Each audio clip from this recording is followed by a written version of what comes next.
Welcome friends. आज हम समझेंगे पर्सनालिटी डेवलपमेंट के थ्योरीज़ को, जिसमें मानव के सोल, बॉडी और क्वेश्चंस के साथ साथ फेमस थ्योरीज जैसे मास्लो, एमबीटीआई और लोकस ऑफ कंट्रोल भी आते हैं।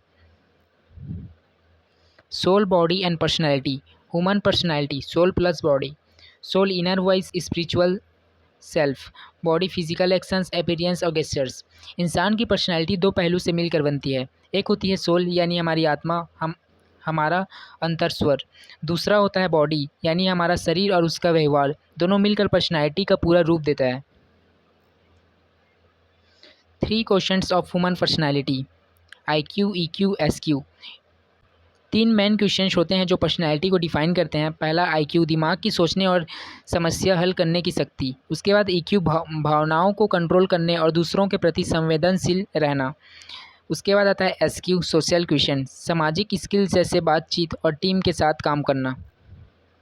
उसके बाद नेक्स्ट स्लाइड देखते हैं, humanistic theory, मास्लोस hierarchy of needs. Maslow hierarchy of needs. Maslow ने बताया कि हर इंसान की पर्सनालिटी तब डेवलप होती है जब वो ज़रूरत की पिरामिड में ऊपर चढ़ते हैं। पहले खाने पीने जैसे फिजियोलॉजिकल नीड्स, फिर सेफ्टी, फिर प्यार और संबंध, उसके बाद सम्मान और सबसे ऊपर होता है सेल्फ एक्चुअलाइजेशन यानी अपने असली पोटेंशियल तक पहुंचना। उसके बाद देखते हैं shaping of personality. Personality is shaped by family, environment, education and society, life experiences, cultural values. किसी भी व्यक्ति की पर्सनालिटी बनने में कई फैक्टर्स का योगदान होता है। उसका परिवार और उसकी अपब्रिंगिंग, उसका शिक्षा और समाज, जीवन के अनुभव, उसके संसार और मूल्य। उसके बाद देखते हैं determinants of personality, heredity, environment and situation. Personality के 3 मुख्य निर्माता होते हैं। हेरिडिटी जो जीन से मिलते हैं, इन्वायरमेंट जिसमें व्यक्ति बड़ा होता है, सिचुएशन हर परिस्थिति में व्यक्ति कैसे रिएक्ट करता है। उसके बाद देखते हैं Myers Briggs types indicator, MBTI, based on 4 preference, introvert, extrovert, sensing, intuitive, thinking, feeling, judging and perceiving.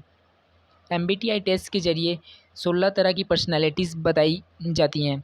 ये 4 पेयर पर बेस्ड होती हैं, इंट्रोवर्ट या एक्सट्रोवर्ट, आप फैक्ट से सोचने वाले हैं या इंट्यूशन से, लॉजिकल हैं या इमोशनल, ऑर्गेनाइज्ड हैं या फ्लेक्सिबल।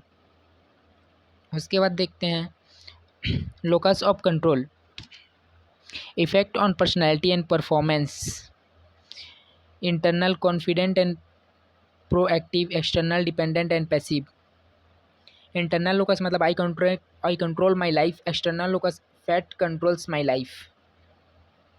लोकस ऑफ कंट्रोल बताते हैं कि आपको लगता है कि जीवन का कंट्रोल किसके पास है। इंटरनल लोकस वाले लोग सोचते हैं कि मेरा जीवन मेरे हाथ में है। एक्सटर्नल लोकस वाले लोग सोचते हैं कि किस्मत या दूसरे लोग कंट्रोल करते हैं। इंटरनल लोकस वाले लोग ज़्यादा कॉन्फिडेंट और सक्सेसफुल होते हैं। लास्ट में समरी देख लेते हैं। Human personality is a mix of soul, body, and multiple quotients. Maslow explains the need that shape growth. MBTI will help us to know our personality type. Locus of control affect behavior and success.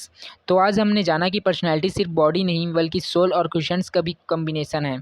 Maslow ने बताया सिद्धांत, MBTI ने बताया आप किस type के इंसान हैं, और लोकस ऑफ कंट्रोल ने समझाया कि सोच कैसे सफलता और हमारे बिहेवियर को अफेक्ट करती है।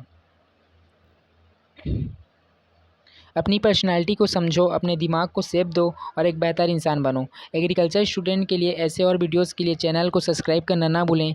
एग्रीवर्स के साथ जुड़ रहिए। Thank you so much for watching. Like, share and subscribe.